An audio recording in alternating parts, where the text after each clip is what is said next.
माझं नाव म्हणजे माझ्या आई वडिलांना खंडन गोपाळ ठेवलं. त्याला खूप बेकार वाटे. तो गेला एका महाराजाकडे. महाराज म्हणे मला माझं नाव जे आहे ना ते बदलवत आहे. काऊन रे म्हणे माझं नाव म्हणे खंडन गोपाळ. म्हणजे लोक म्हणे कोण म्हणे चिडवते म्हणे. अरे लोक काय म्हणत त्याच्याकडे लक्ष नाही द्यायचं. तू एक काम कर म्हणे आता इथून तू या रोडनं सरळ जा म्हणे आणि तुला जो भेटत त्याची तू नावं विचार म्हणे.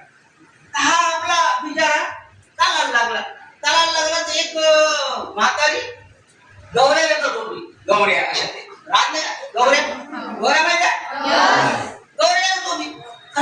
गौऱ्या गाव म्हणे आधी पण नाव काय म्हणे म्हणे लक्ष्मी. हिचं नाव लक्ष्मी हे गौऱ्या येऊन राहिली. मी नाव म्हणे खंडन गोपाल.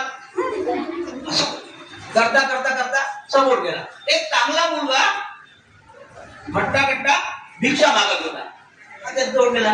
काय म्हणे तुझं नाव काय म्हणे माझं नाव धनपाल आहे म्हणे. धनपाल भीक मागून राहिला मी नाव म्हणे. असं करता समोर गेला. एक अशी वयत जात होती. राम नाम सत्य हमला शेवटला आहे ना. शेवटच्या माणसाने विचारलं कोण होय म्हणे. गेले माहित नाही म्हणे. नाही ना म्हणे. खरंच माहित नाही म्हणे. नाही म्हणे.